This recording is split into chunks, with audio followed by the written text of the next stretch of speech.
Jeremiah chapter 29 verse 11. For I know the plans I have for you. నేను మీ కొరకు ఉద్దేశించిన సంగతులను నేను ఎరుగుదును. I have plans to help you prosper and not to harm you. అవి హానికరమైనవి కాదు, వర్ధిల్ల చేసేటువంటి ఉద్దేశములే. To give you hope and a future. మీకు రాబో కాలములో నిరీక్షణ కలిగించేటువంటి ఉద్దేశములు. Young men, young women who have all heard of this word, write it down, because when you are facing challenges in life, look towards this scripture, because your faith in God will dwell in that scripture.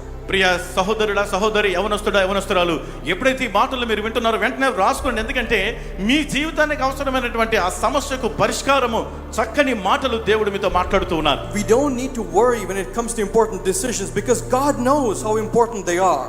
మన జీవితాల్లో ప్రాముఖ్యమైన తీర్మానాలు, నిర్ణయ విషయాల్లో మనం చింతించవలసిన అవసరం లేదు. ఎందుకంటే దేవునికి తెలుసు అవి ఎంత ప్రాముఖ్యమైనవో.